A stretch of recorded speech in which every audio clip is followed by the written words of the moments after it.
Examinons maintenant l'organe de l'arbre dédié à la photosynthèse, la feuille. L'ensemble d'une plante est composé de cellules végétales, mais même au sein d'un seul organe comme la feuille, ces cellules se sont spécialisées selon une fonction bien précise. Ainsi, le parenchyme palissadique est constitué de cellules végétales qui renferment une forte proportion de chloroplastes, les organites de la cellule végétale qui contiennent la chlorophylle et qui permettent la photosynthèse. La chlorophylle contenue dans ces organites est le pigment le plus important impliqué dans la photosynthèse. Il existe plusieurs types de chlorophylle.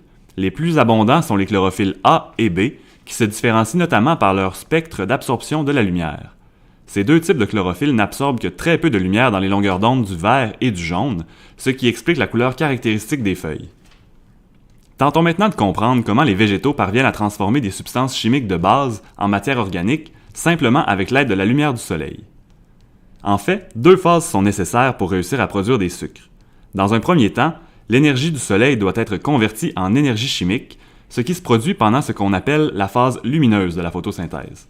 L'énergie chimique de la plante est entreposée par l'entremise de deux molécules énergétiques qui peuvent être directement utilisées par les cellules pour leur métabolisme, soit principalement l'ATP et dans une moindre mesure le NADPH. C'est cette énergie qui permettra à la deuxième phase de la photosynthèse, la phase sombre, d'avoir lieu. Grâce à cette énergie, le carbone et le dioxygène du CO2, ainsi que l'hydrogène de l'eau, permettent de former des glucides, par exemple le glucose. La phase sombre de la photosynthèse peut aussi avoir lieu en pleine lumière. En effet, le nom « phase sombre » indique seulement que la réaction n'a pas besoin de lumière pour se produire. Elle peut donc avoir lieu de jour comme de nuit. Les chloroplastes ont donc besoin d'être exposés à la lumière et d'obtenir un approvisionnement continu en CO2 et en eau pour que la première phase de la photosynthèse s'amorce. Le CO2 provient de l'atmosphère et entre dans la feuille grâce aux stomates. Leur ouverture et leur fermeture permettent de réguler les échanges avec le milieu extérieur.